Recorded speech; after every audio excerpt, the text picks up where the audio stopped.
dan bersama rohmu. Inilah Injil suci menurut Matius. Dimuliakanlah Tuhan.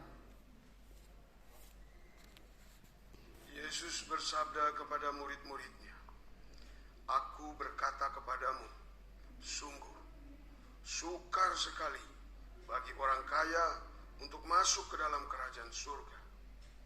Sekali lagi aku berkata kepadamu, lebih mudah seekor unta masuk melalui lubang jarum daripada seorang kaya masuk ke dalam kerajaan surga." Mendengar itu, gemparlah para murid dan berkata, "Jika demikian, siapakah yang dapat diselamatkan?" Yesus memandang mereka dan berkata, "Bagi manusia, hal itu tidak mungkin. Tetapi bagi Allah, segala sesuatu mungkin." Lalu Petrus berkata kepada Yesus, "Kami ini telah meninggalkan segala sesuatu dan mengikuti Engkau. Jadi apakah yang akan kami peroleh?" Kata Yesus kepada mereka, "Aku berkata kepadamu, sungguh, pada waktu penciptaan kembali, apabila Anak Manusia bersemayam di tahta kemuliaannya, kalian yang telah mengikuti aku akan duduk juga di atas 12 tahta untuk menghakimi ke-12 suku Israel. Dan setiap orang yang demi namaku meninggalkan rumahnya, saudara-saudarinya, bapak atau ibunya, anak-anak atau ladangnya, akan menerima kembali 100 kali lipat dan akan memperoleh hidup yang kekal. Tetapi banyak orang yang terdahulu akan menjadi yang terakhir, dan yang terakhir menjadi yang terdahulu." Demikianlah sabda Tuhan. Terpujilah Kristus.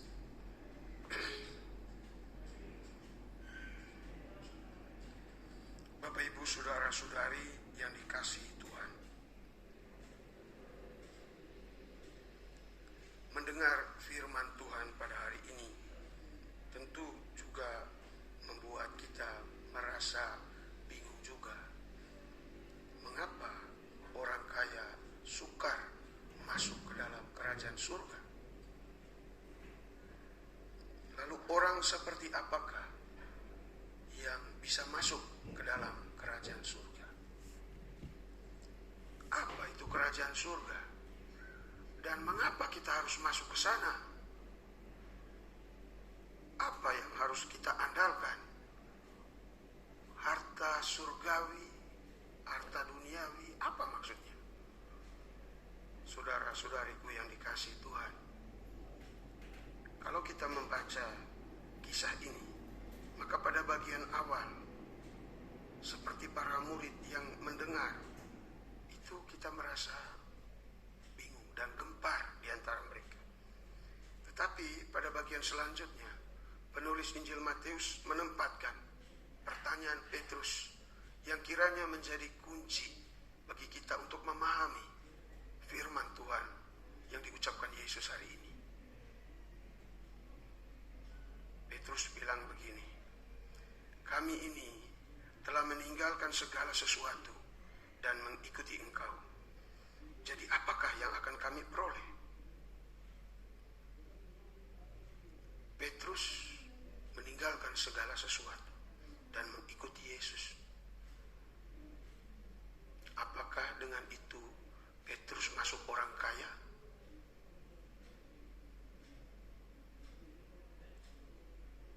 Bapak, Ibu, saudara-saudari yang dikasihi Tuhan, Petrus mengungkapkan pertanyaan itu lahir dari pengalaman imannya sendiri. Ketika dia meninggalkan segala sesuatu dan mengikuti Yesus. Meninggalkan segala sesuatu, apa artinya dalam hidup Petrus? Bukan berarti dia tidak butuh orang tua, saudara-saudara. Kita ingat juga dia pernah bersama Yesus pergi ke rumah mertuanya. yang sakit, lalu kemudian mereka mengalami mujizat, ibu mertuanya disembuhkan. Berarti dia masih juga perlu semuanya itu. Barang-barang duniawi juga tetap diperlukannya. Mereka masih mencari ikan. Apa yang membedakan Petrus sehingga dia dikatakan meninggalkan segala sesuatu dan tidak masuk dalam kategori orang kaya? Apa yang terjadi dengan orang kaya? Ini sebenarnya ada hubungan dengan perikop sebelumnya, ketika seorang muda bertanya begini, Tuhan, apakah yang harus kuperbuat untuk memperoleh hidup yang kekal? Yesus lalu mengambil rujukan hukum Taurat. Jangan membunuh, jangan mencuri, hormati ayah ibu. Dia bilang, saya sudah buat semua itu. Lalu Yesus lihat dia, kalau engkau mau sempurna,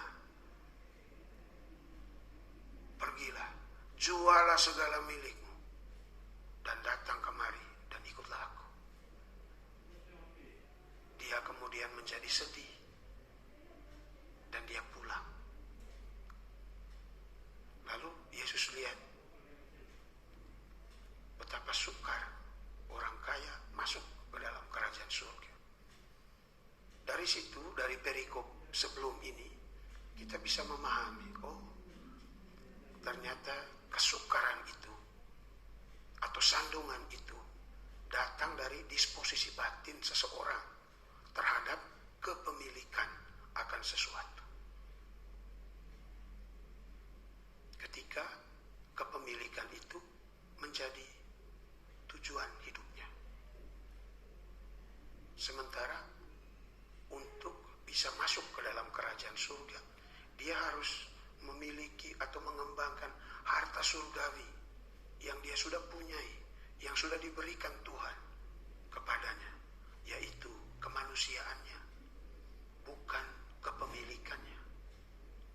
Seringkali kita disilaukan oleh mengejar kepemilikan sampai kita lupa pada harta surgawi yang Tuhan berikan kepada kita, yaitu kemanusiaan kita. Kita mengabaikan kemanusiaan kita hanya demi mengejar penumpukan kepemilikan. Tapi Tuhan tahu menumpuknya kepemilikan hanya melayani egoisme, menggoda kita untuk melayani egoisme. Dan banyak orang yang sampai tidak tahu menggunakan kepemilikan untuk kebaikan kemanusiaannya.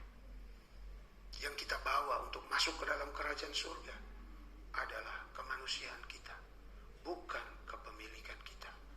Kepemilikan kita tentu berhenti di lubang kubur, sampai di situ saja. Tidak bisa juga semuanya kita masukkan ke situ. Paling pakaian yang cukup bagus, sepatu atau apa, itu saja. Rumah, mobil tidak bisa dipaksa masuk ke dalam kubur juga. Semua kepemilikan berhenti di situ, di kematian.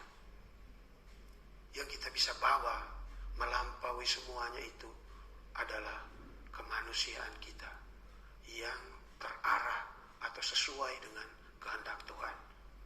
Itulah harta surgawi yang Tuhan sudah berikan kepada kita masing-masing, yang harus kita jaga, yang harus kita rawat dengan menggunakan semua kepemilikan. Jadi jangan terpenjara dalam mengejar kepemilikan sebagai tujuan hidup. Tetapi mari kita melihat kepada kemanusiaan kita. Itulah harta surgawi. Sebagai manusia, Tuhan memanggil kita, bukan karena kepemilikan kita. Maka ketika hati orang terikat kepada kepemilikan, sampai dia mengabaikan kemanusiaannya sendiri, maupun kemanusiaan sesamanya, maka disitulah betapa sukar bagi seorang kaya untuk masuk ke dalam kerajaan surga. Karena dia tidak punya modal. Modal masuk ke dalam kerajaan surga adalah kemuliaan kemanusiaannya, bukan kepemilikannya. Mari Bapak Ibu Saudara-saudari, kita belajar dari Santa Perawan Maria. Dia adalah ratu. Dia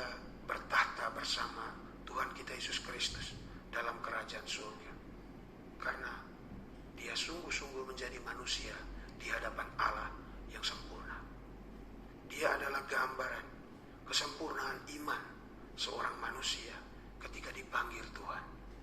Dia mengikuti seluruhnya peristiwa atau misteri inkarnasi, misteri Paskah, seluruhnya dengan paripurna.